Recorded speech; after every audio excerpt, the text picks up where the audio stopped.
প্রায় এক শতাব্দী ধরে ২০০টি জাহাজ, ১০০টি প্লেন একটিমাত্র জায়গায় এসে গায়েব হয়ে যায়। সমুদ্রের সবথেকে রহস্যময় ও অভিশপ্ত এই জায়গাটি বারমুডা ট্রায়াঙ্গেল নামে পরিচিত, যেখানে গেলে ফিরে আসার চান্স খুবই কম থাকে।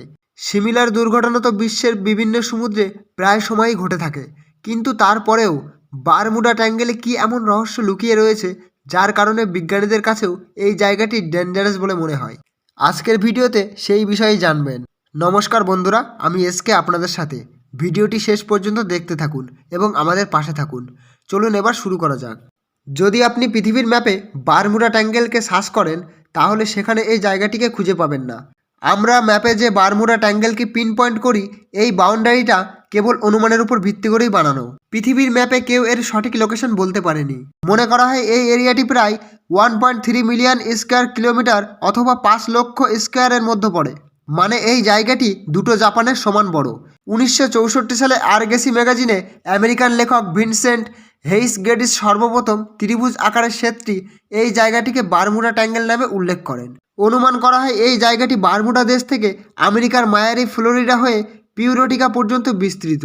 আর এখানের মধ্যেই রয়েছে আটলান্টিক মহাসাগরের সবথেকে গভীরতম পয়েন্ট দ্য মেলুরা কিডিথ। এটা এতটাই গভীর যার মধ্যে 11টি বুর্জ খলিফা পরপর সাজিয়ে রাখা যাবে।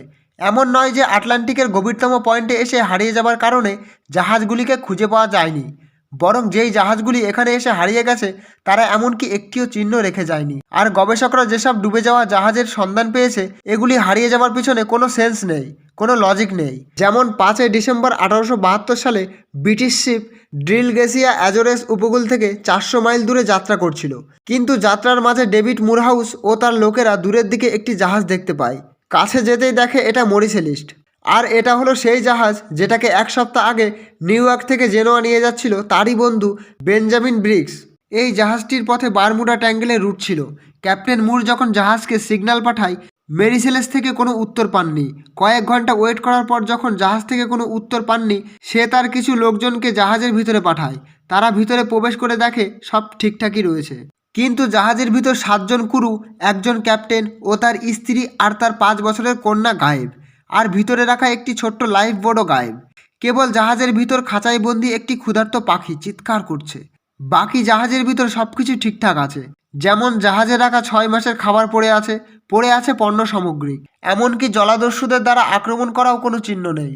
এখন প্রশ্ন হলো, একজন ক্যাপ্টেন এমনকি সমুদ্রের বিশাল সামুদ্রিক ঝড়ের মাঝেও নিজের জাহাজকে পরিত্যাগ করে না, তাহলে তারা বারমুডা ট্রায়াঙ্গেলে কি এমন জিনিস দেখেছিল যে এত মূল্যবান পণ্য সহ জাহাজটিকে পরিত্যাগ করে? আর তাদের জাহাজটি কোথায় বা গায়েব হয়ে গেল? আজও মেরিসেলিস একটি রহস্য রয়ে গেছে। এমনই একটি সেম রহস্যময় ঘটনা ঘটে 1944 সালে। আমেরিকার রুবিকান নামে একটি জাহাজ কিউবা থেকে হাভানা যাচ্ছিল, আর যাত্রাপথে রয়েছে বারমুডা ট্রায়াঙ্গেল, কিন্তু জাহাজটি হঠাৎ হারিয়ে যায়। প্রায় 1 মাস সার্চ করার পর ইউএস নেভি ফ্লোরিডার কাছে জাহাজটি দেখতে পায়, যেটি বারমুডা ট্রায়াঙ্গেলের মধ্যে পড়ে। মিলিটারিরা জাহাজের ভিতর প্রবেশ করে দেখে সব কিছুই ঠিকঠাক রয়েছে, কিন্তু ভিতরে 300 জন ব্যক্তি থাকার কথা, তারা সবাই গায়েব।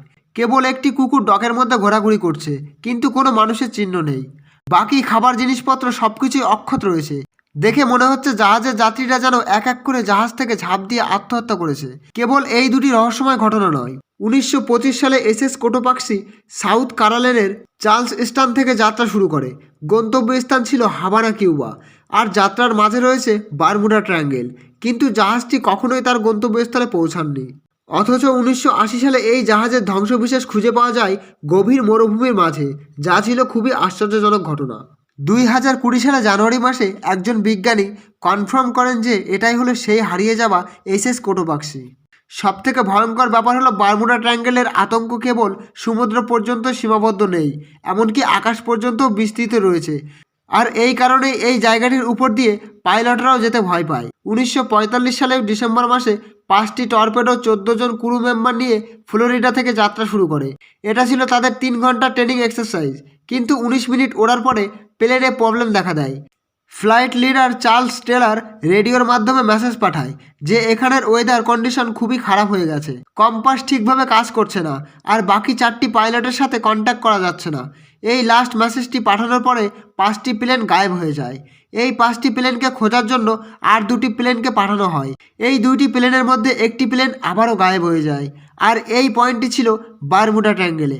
এই ঘটনার পর থেকে ওই 6টা প্লেনের আজ পর্যন্ত কোনো ধ্বংসবিশেষ পাওয়া যায়নি। বন্ধুরা, বারমুডা ট্রায়াঙ্গেলের রহস্যকে সমাধান করার জন্য বিভিন্ন গবেষকরা নিজ নিজ যুক্তি দেখায়।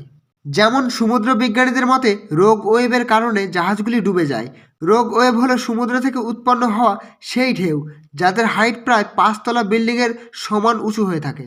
যখন পৃথক ঢেউ বিভিন্ন ডিরেকশন থেকে একটি নির্দিষ্ট স্পিডে একই জায়গায় এসে ধাক্কা মারে তখন সেটা রোগ ওয়েভের রূপ নেয়।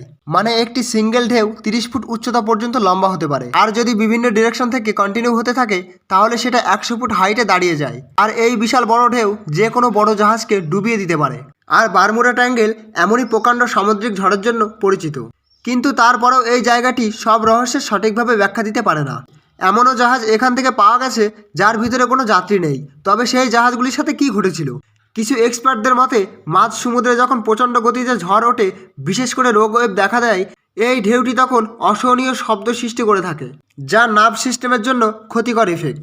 আর এর ফলে জাহাজের যাত্রী আর ক্রুরা কমন সেন্স হারিয়ে ফেলে আর নিজেদের বাঁচাতে ভয়ে এদিকে ওদিক দৌড়াতে থাকে। আবার অনেকে বোট থেকে ঝাঁপ দেয়। এই কারণে বারমুডা ট্রায়াঙ্গেল থেকে সন্ধান পাওয়া পরিত্যক্ত জাহাজগুলির পণ্য সামগ্রিক সবই অক্ষত থাকে, কিন্তু কোনো যাত্রীদের সন্ধান পাওয়া যায় না। আর একটি থিওরিতে বলা হয় বারমুডা ট্রায়াঙ্গেলের কিছু কিছু জায়গায় সমুদ্রের নিচে মাড ভলকান ইরেক্ট হয়, আর এর ফলে মিথেন গ্যাস বাবলস আকারে রিলিজ হতে থাকে। আর এটা যদি জাহাজের নিচে হয়ে থাকে তাহলে সেই জাহাজটি কোনো ওয়ার্নিং ছাড়াই জলের নিচে ডুবে যাবে। আসলে জলে মিথেন থাকলে জলের ডেনসিটি কমে যায় আর জাহাজের ভাসমান ক্ষমতাও নষ্ট হয়ে যায়। তাছাড়াও মিথেন অত্যন্ত অগ্নিদাহ গ্যাস। যদি প্লেন থেকে নির্গত হওয়া তাপের সংস্পর্শে আসে তাহলে সঙ্গে সঙ্গে প্লেনটি ব্লাস্ট হয়ে যাবে আর জাহাজটি খুঁজে পাওয়া তখন মুশকিল হয়ে পড়বে। তাছাড়া যখন এই গ্যাসটি জলের নিচে বিস্ফোরিত হয় এটা তখন একটা সিংহল তৈরি করে দেয়, ঠিক অনেকটা টয়লেট ফ্লাশিংয়ের মতো দৃশ্য হয়। আর এর পাশ দিয়ে যদি কোনো জাহাজ ক্রস করে তাহলে তাকে ভিতর দিকে টেনে নেয়। তাছাড়া এই এরিয়াতে ষড়ভুজির মতো মেঘ সৃষ্টি হয়, আর এই মেঘগুলি এতই পাওয়ারফুল ঝড় সৃষ্টি করে যে এর বাতাসের বেগকে সামাল দেওয়ার মতো ক্ষমতা থাকে না কোনো উড়োজাহাজের। এখানে আটলান্টিকের গভীরতম পয়েন্ট রয়েছে। বাই চান্স যদি এই জায়গাতে জাহাজ ডুবির ঘটনা ঘটে তাহলে এত নিচে ধ্বংসবিশেষকে খুঁজে পাওয়া অসম্ভব হয়ে পড়বে। কিন্তু বারমুডা ট্রায়াঙ্গেল এতটা জনপ্রিয় হয়ে গেছে যে শুধু এখানে দুর্ঘটনায় মানুষের নজরে পড়ে।